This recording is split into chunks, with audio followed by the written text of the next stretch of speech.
खैरियत ये हुई कि उसके कोई सौतेला भाई ना हुआ, नहीं शायद वे घर से निकल गया होता। समरकांत अपनी संपत्ति को पुत्र से ज्यादा मूल्यवान समझते थे। पुत्र के लिए तो संपत्ति की जरूरत ना थी, पर संपत्ति के लिए पुत्र की जरूरत थी। विमाता की तो इच्छा यही थी कि उसे वनवास देकर अपनी चहेती नैना के लिए रास्ता साफ कर दे, पर समरकांत इस विषय में निश्चल रहे। मजा यह था कि नैना स्वयं भाई से प्रेम करती थी और अमरकांत के हृदय में अगर घरवालों के लिए कहीं कोमल स्थान था तो वह नैना के लिए था। नैना की सूरत भाई से इतनी मिलती जुलती थी जैसे सगी बहन हो। इस अनुरूपता से उसे अमरकांत के ओर भी समीप कर दिया था। माता पिता के इस दुर्व्यवहार को वह इस स्नेह के नशे में भुला दिया करता था।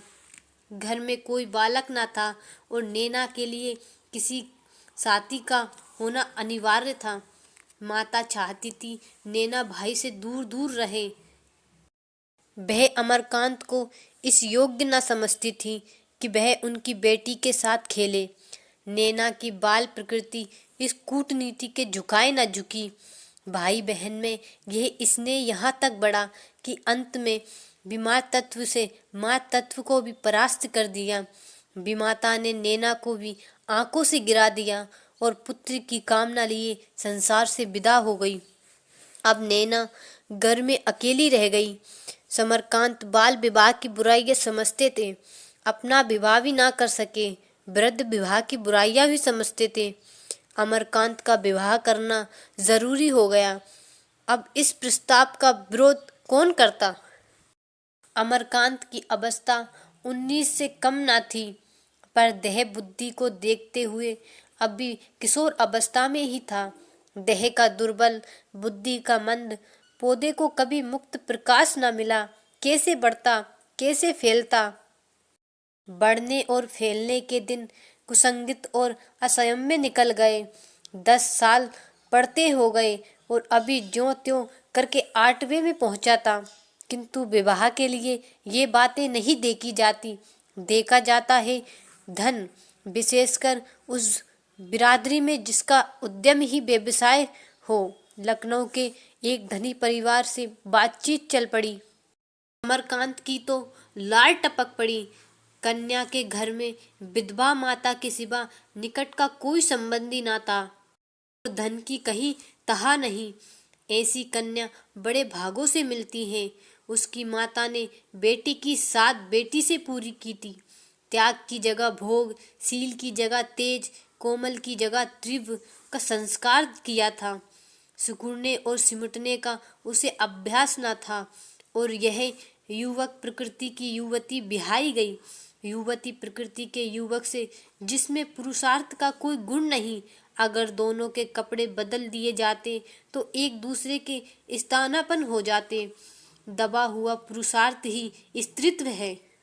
विवाह हुए 2 साल हो चुके थे, पर दोनों में कोई सामंजस्य न था।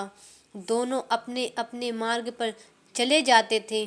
दोनों के विचार अलग, व्यवहार अलग, संसार अलग, जैसे 2 भिन्न जलवायु के जंतु एक पिंजरे में बंद कर दिए गए हों। हाँ, अभी अमरकांत के जीवन में स्वयं और प्रयास की लगन पैदा हो गई। उसकी प्रकृति में जो ढीलापन, निर्जीवता और संकोच था, वह कोमलता के रूप में बदलता जाता था। विद्याभ्यास में उसे अब रुचि हो गई थी। हालांकि लालाजी अब उसे घर के धंधे में लगाना चाहते थे। वह तार-वार पढ़ लेता था और इससे अधिक योग्यता की उनकी समझ में जरूरत न थी।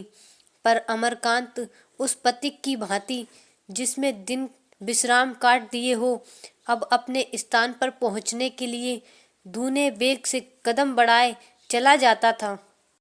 स्कूल से लौटकर अमरकांत नियमानुसार अपनी छोटी कोठरी में जाकर चरके पर बैठ गया। उस विशाल भवन में जहां बारात ठहर सकती थी, उसने अपने लिए यह छोटी सी कोठरी पसंद की थी। इधर कई महीने से उसने 2 घंटे रोज सूत काटने की प्रतिज्ञा कर ली थी और पिता के विरुद्ध करने पर भी उसे निभाया जाता था। मकान था तो बहुत बड़ा, मगर निवासियों की रक्षा के लिए उतना उपयुक्त न था जितना धन की रक्षा के लिए। नीचे के तल्ले में कई बड़े बड़े कमरे थे जो गोदाम में लिए बहुत अनुकूल थे। हवा और प्रकाश का कहीं रास्ता नहीं।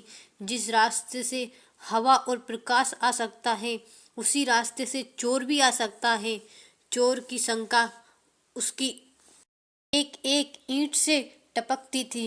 ऊपर के दोनों तल्ले हवादार और खुले हुए थे। भोजन नीचे बनता था, सोना बैठना ऊपर होता था। सामने सड़क पर दो कमरे थे। एक में लालाजी बैठते थे, दूसरे में मुनीम। कमरों के आगे एक सायावन था जिसमें गाय बनती थी। लालाजी पक्के गोभक्त थे। अमरकांत सूत काटने में मग्न था कि उसकी छोटी बहन नैना आकर बोली, क्या हुआ भैया, फीस जमा हुई या नहीं? मेरे पास 20 रुपए हैं, यह ले लो, मैं कल और किसी से मांग लाऊंगी। अमर ने चरखा चलाते हुए कहा, आज ही तो फीस जमा करने की तारीख थी, नाम कट गया, अब रुपए लेकर क्या करूंगा? नैना रूप रंग में अपने भाई से इतनी मिलती थी कि अमरकांत उसकी साड़ी पहन लेता तो ये बतलाना मुश्किल हो जाता कि कौन यह है कौन वह है। हाँ, इतना अंतर अवश्य था कि भाई की दुर्बलता यहाँ सुकुमारता बनकर आकर्षक हो गई। अमर ने तो दिल लगी की थी, पर नैना के चेहरे का रंग उड़ गया। बोली, तुमने कहा नहीं, लेकिन सुनता कौन था? नैना ने रोष के भाव से कहा, मैं तो तुम्हें अपने कड़े दे रही थी, क्यों नहीं लिए? अमर ने हंसकर पूछा, और जो दादा पूछते तो क्या होता? दादा से बतलाती ही क्यों? अमर ने मुंह लंबा करके कहा, चोरी से काम नहीं करना चाहता नैना, अब खुश हो जाओ, मैंने फीस जमा कर दी। नैना को विश्वास न आया। बोली, फीस नहीं, वह जमा कर दी।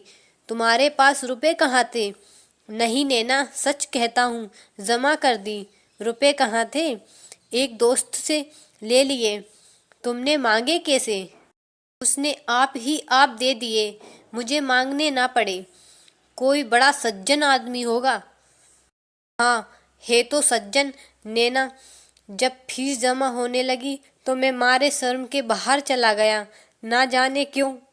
उस वक्त मुझे रोना आ गया। सोचा था मैं ऐसा गया बीता हूँ कि मेरे पास 40 रुपए नहीं।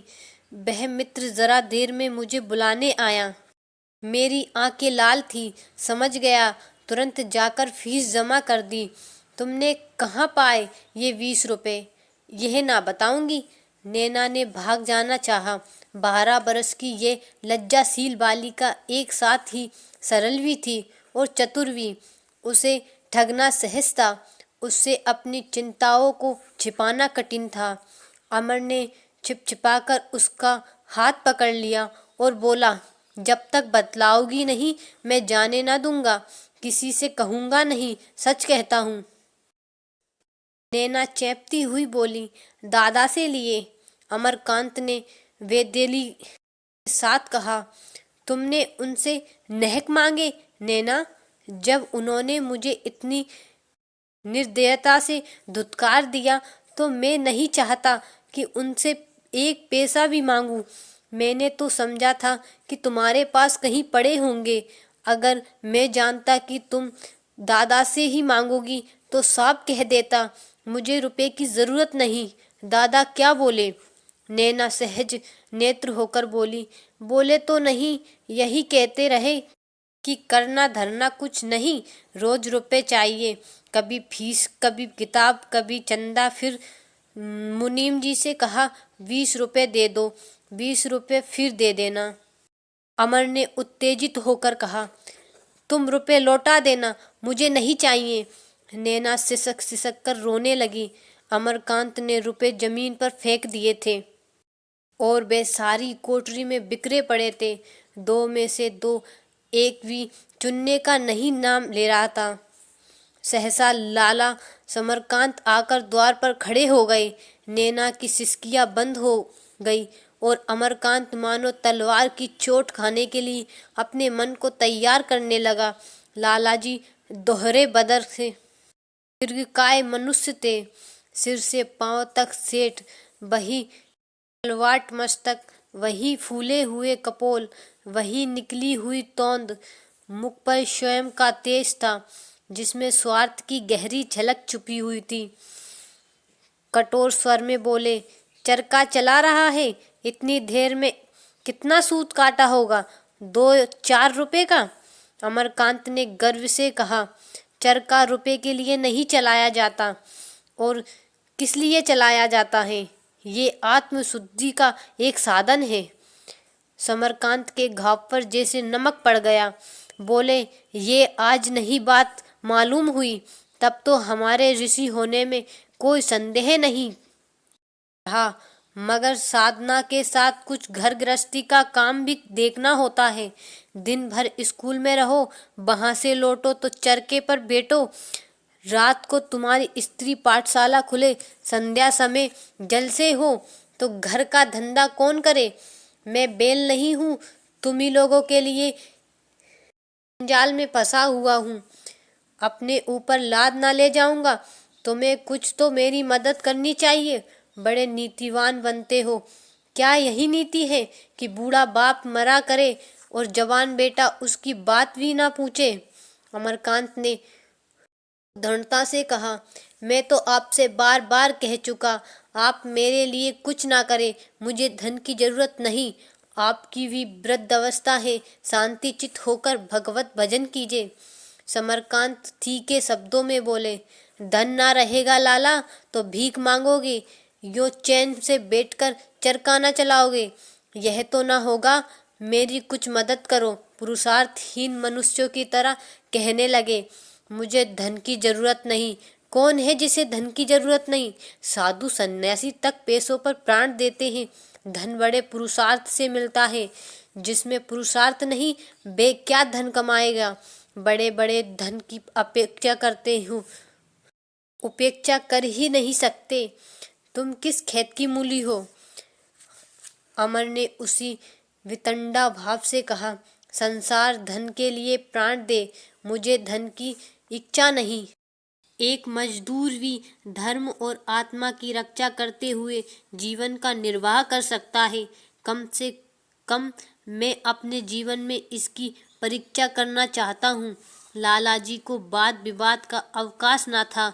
हार कर बोले, अच्छा बाबा, कर लो खूब जी भरकर परीक्षा, लेकिन रोज रोज रुपए के लिए मेरा सिर ना खाया करो। मैं अपनी गाड़ी कमाई तुम्हारे व्यसन के लिए नहीं लुटाना चाहता। लालाजी चले गए। नैना कहीं एकांत में जाकर खूब रोना चाहती थी, पर हिल ना सकती थी। और अमरकांत ऐसा विरक्त हो गया था, मानो जीवन उसे भार हो रहा है। उसी वक्त मेहरी से ऊपर से आकर कहा, भैया तुम्हें बहूजी बुला रही है। अमरकांत ने बिगड़ कर कहा, जा कह दे, फुर्सत नहीं है। चली वहां से, बहूजी बुला रही है। लेकिन जब मेहरी लौटने लगी तो उसने अपने तीखेपन पर लज्जित होकर कहा, मैंने तुम्हें कुछ नहीं कहा, सिल्लो कह दो, अभी आता हूँ। तुम्हारी रानी जी क्या कर रही है? सिल्लो का पूरा नाम था कौशल्या। शीतला में पति पुत्र और एक आंख जाती रही थी, तब से विक्षिप्त सी हो गई थी।